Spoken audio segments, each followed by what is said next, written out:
بسم اللہ الرحمن الرحیم۔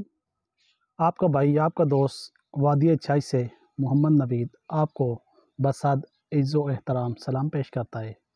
ناظرین، ایک نئی ایپیسوڈ کے ساتھ آپ کی خدمت میں حاضر ہیں اور آج کا موضوع ہے صلح حدیبیہ کا خاتمہ اور فتح مکہ۔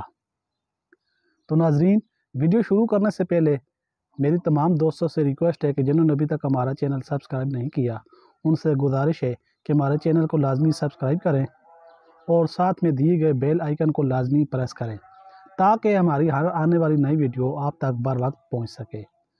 تو ناظرین، شروع کرتے ہیں آج کا موضوع۔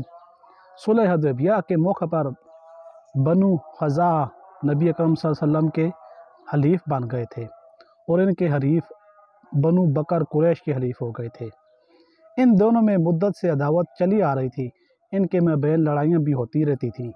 اسلام کے ظہور نے عرب کو ادھر متوجہ کیا تو وہ لڑائیاں رک گئیں۔ صلح حدیبیہ کے باعث قریش اور مسلمانوں کے درمیان امن قائم ہو گیا تو بنو بکر نے سوچا کہ اب بنو خزاعہ سے انتقام لینے کا وقت آ گیا ہے۔ چنانچہ انہوں نے صلح حدیبیہ کے قریباً 2 سال بعد بنو خزاعہ پر رات کی تاریکی میں اچانک حملہ کر دیا۔ روایات میں یہ بھی آتا ہے کہ قریش کے چند بڑے سرداروں نے بھی بیس بدل کر بنو بکر کا ساتھ دیا اور اس طرح اس حملے کے نتیجے میں بنو خزاعہ کے بہت سے آدمی مارے گئے۔ بنو خزاعہ نے حرم میں پناہ لی، لیکن بنو بکر کے رئیس نوفل کے اکسانے پر وہاں بھی انہیں نہیں چھوڑا گیا اور عین حدود حرم میں خزاعہ کا خون بھی بہایا گیا۔ صلح حدیبیہ کا خاتمہ کیسے ہوا؟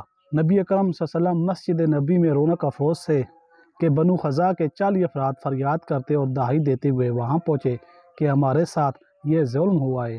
اب صلح حدیبیہ کی روح سے اے محمد صلی اللہ علیہ وسلم، آپ اس کے پابند ہیں کہ ہمارے بدلہ بنو بکر اور قریش سے لیں۔ نبی اکرم صلی اللہ علیہ وسلم کو یہ واقعات سن کر سخت رنج ہوا، تاہم حضور صلی اللہ علیہ وآلہ وسلم نے قریش پر حجت قائم کرنے کے لیے ان کے پاس قاصد بھیجا اور 3 شرائط پیش کیں۔ پہلی یہ کہ مقتولوں کا خون بہا ادا کرو، دوسری یہ کہ اگر تم اس کے لیے تیار نہیں ہو تو بنو بکر کی حمایت سے الگ ہو جاؤ تاکہ ہم بنو خزاعہ کے ساتھ مل کر بنو بکر سے بدلہ لے لیں۔ اور تیسری شرط کیا تھی کہ اگر یہ بھی منظور نہیں کہ اعلان کر دو کہ صلح حدیبیہ ختم ہو گئی۔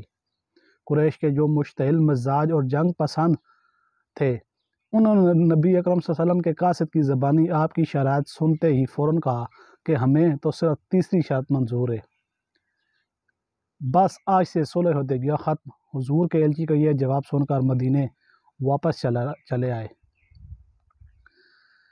اس کے بعد تجدید صلح کے لیے ابو سفیان، جو سرداران مکہ میں سے تھے، ان کی کوششیں بھی بڑی تھیں۔ قاصد کے چلے جانے کے بعد قریش کے مدبر اور صلح پسند لوگوں کو غلطی کا احساس ہوا۔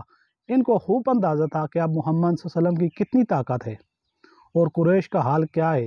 ان کی پختہ رائے یہ تھی کہ قریش کسی صورت بھی اب اس پوزیشن میں نہیں ہے کہ رسول اللہ صلی اللہ علیہ وسلم کا مقابلہ کر سکے۔ اس وقت ابو سفیان کو قریش کے سردار کی حیثیت حاصل تھی۔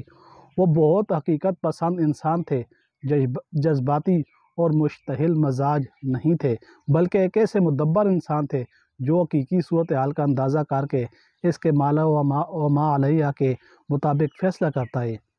انہوں نے جلد ہی محسوس کر لیا کہ چند جوشیلے لوگوں سے جذبات میں آ کر بہت بڑی غلطی ہو گئی ہے۔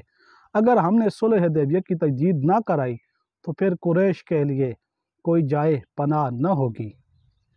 چنانچہ وہ خود چل کر تجدید صلح کی غرض سے مدینہ منورہ پہنچے اور وہاں پہنچ کر نبی اکرم صلی اللہ علیہ وسلم کی خدمت میں تجدید صلح کی درخواست کی، لیکن بارگاہ رسالت سے کوئی جواب نہیں ملا۔